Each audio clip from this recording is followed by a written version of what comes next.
Gua suka banget sama series Ace Attorney. Udah banyak banget yang udah gua mainin, dan sekarang gua lagi namatin yang The Great Ace Attorney ya kan, yang Ryunosuke Naruhodo. Nah, satu hal yang paling gua suka dari series ini adalah hakimnya, bro. Selain dia botak, nggak lah.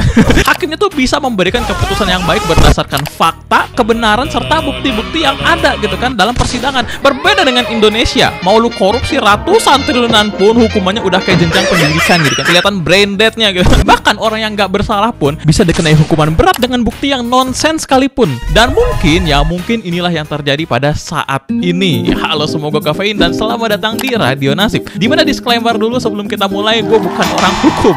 Makanya video ini akan menjadi suatu pertanyaan buat lu pada yang anak-anak hukum gitu kan. Karena sampai video ini dibuat, kita semua masih bingung gitu kan. Ini kenapa hukum kita kayak begini gitu kan. Jadi buat yang belum tahu, beberapa hari yang lalu Tom Lembong itu ditangkap dengan alasan tindak pidana korupsi yang berawal dari masalah impor gula. Nah, karena pada waktu itu kita butuh gula, kebutuhan industri pada waktu itu tuh lagi naik permintaan gulanya gitu kan. Ya udah, dia impor gula kristal dengan harga yang murah, lalu diolah di sini menjadi GKP yang nilai produknya tuh lebih tinggi dan dijual ke BUMN. Nah, atau bahasa gampangnya sekarang itu hilirisasi. Make sense? Oh ya, jelas make sense gitu kan. Seandainya kebutuhan gula pada saat itu tidak terpenuhi, maka harga gula akan naik. Tapi berkat keputusan yang diambil Pak Tom Lembong pada waktu itu mengakibatkan harga gula tetap stabil. Nah, masalahnya dimulai dari sini. Karena Pak Tom Lembong itu impor gula dari swasta, bukan dari BUMN, ini menjadi suatu masalah. Karena emang pada waktu itu tuh emang ada aturan kalau misalkan impor gula itu tuh cuma bisa dari BUMN. Nah kan, yang padahal mah pada waktu itu BUMN PT PPI itu masih belum siap menangani impor GKM. Paling-paling bisa impor GKP tuh kan yang harganya lebih mahal. Nah, sehingga karena hal ini Tom Lembong itu dianggap memperkaya pihak lain ya kan, yang padahal mah dia tidak ada mens reanya, tidak korupsi, tidak ada aliran dana yang ditemukan. Dia hanya menjalankan praktek hilirisasi. Nah, kan aneh tuh di situ tuh. Nah, terus alasan Tom Lembong ditangkap apa?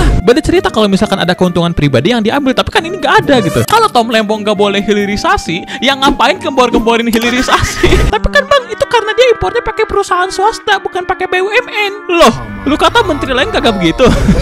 Tom Lembong itu bukan satu-satunya orang yang melakukan ini. Banyak menteri-menteri lain yang melakukan praktek yang sama, bahkan dengan nilai yang lebih besar daripada Tom Lembong gitu kan. Tapi kenapa cuma Tom Lembong yang dipenjara gitu? Ngerti gak sih? Kita tuh di sini mempertanyakan karena emang ini tuh gak adil gitu kan, gak make sense gitu, ngerti gak? Sampai pada akhirnya banyak yang berspekulasi kalau ada sesuatu di balik ini, yaitu apa? Politik. Oh shit, man. Ya kan, karena Tom Lembong masuk tim Pak Anies gitu kan, sehingga Tom Lembong dikenakan hukum demi menjatuhkan Pak Anies bla bla bla. Padahal Tom Lembong ini dulunya dekat sama Pak Jokowi, kenapa tiba-tiba balik ke Anies gitu? Nah, gue nggak tahu nih, gue nggak bisa membenarkan ini, tapi gue juga nggak bisa menyalahkan, karena emang kalau dipikir-pikir ini tuh make sense gitu. Ya kalau alasan Tom Lembong ditangkap aja masih membingungkan, apalagi yang bisa lebih jelas daripada ini gitu kan.